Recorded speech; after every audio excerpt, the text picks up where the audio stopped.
Hi. I thought you gave a very clear, concise, and well-informed, thorough speech, so it was excellent and right on point.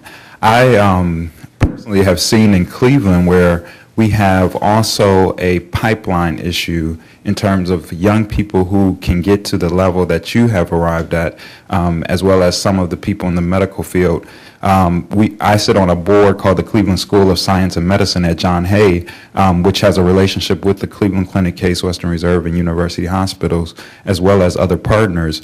Within that, they're trying to help fill that, but there is some trepidation there, and we are getting to that point. I wondered, what advice would you have in terms of filling that pipeline? And then another question is, what do you think are the top issues for research, biomedical research, that we need to pay attention to and look at in the future? Okay, I hope you guys don't mind that I get comfortable. I love that question. I love all the questions, but that's one of my favorites of youth development, is near and dear to my heart. So I tend to be very passionate around that particular topic.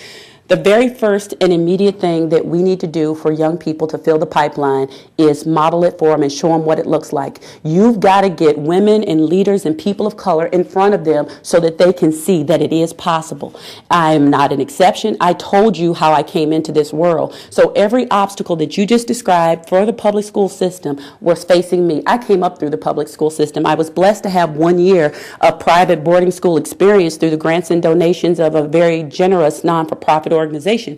But beyond that, I am a proud product of the public school system of Nashville, Tennessee. And so we've got to model it and show them what it looks like. People like me who are in the position have to make the time. Nobody has the time sitting around with time. Make the time to give back to the communities. That's why being a part of Girl Scouts, that's why I rarely turn down a speaking engagement, especially when it involves going back to the schools or helping the young or helping address the pipeline, because I ask myself the question, if not me, then who? And so I would encourage you, as you see people, whether it's me, and honestly, that is not a plea for more invites. I have over 30 mentors or mentees that I mentor, and so my plate is very full. But that said, there has to be more people who are willing to give back and take it upon themselves to make it a personal mission to do so.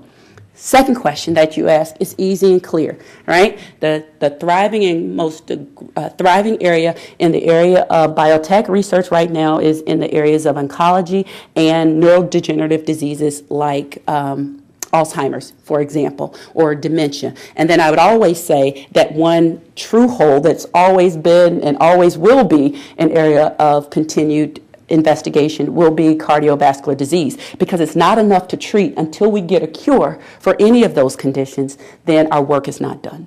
So thank you for that question. Hello, Cindy.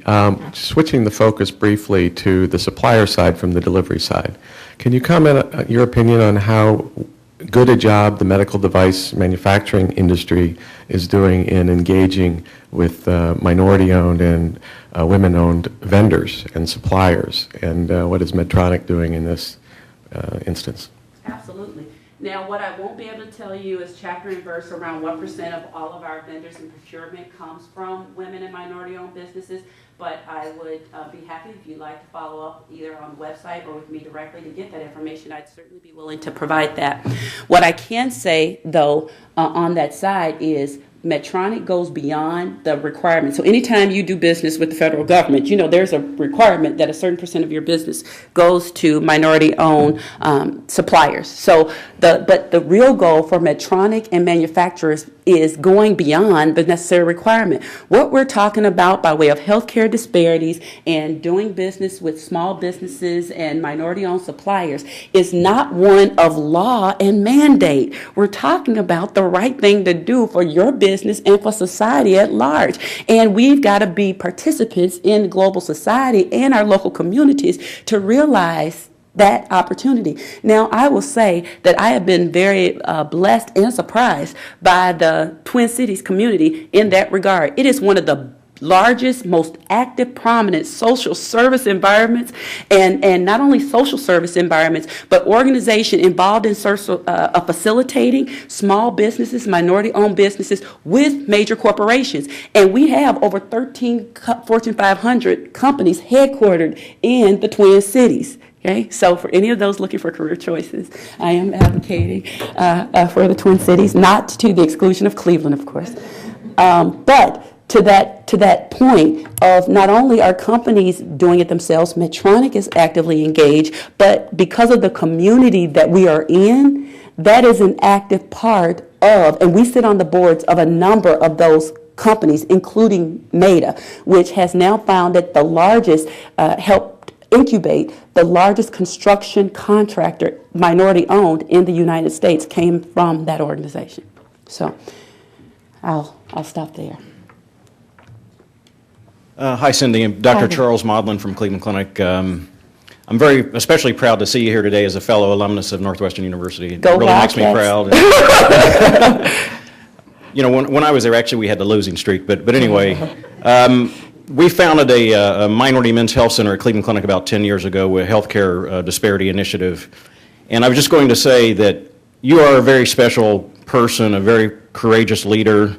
And I think our dream actually has been realized to a certain extent, the fact that you're here at the City Club talking about healthcare disparities, because, you know, I speak from experience. When you go out and talk about healthcare disparities, it's not an easy thing to do because a lot of the physicians and healthcare providers consider it an indictment, an accusation. That's right. You know, against the establishment when you're talking about, you know, poor outcomes in African American populations. So really my comment is the fact that you're a very courageous leader.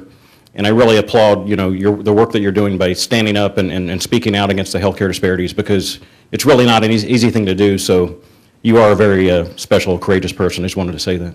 Thank you very much.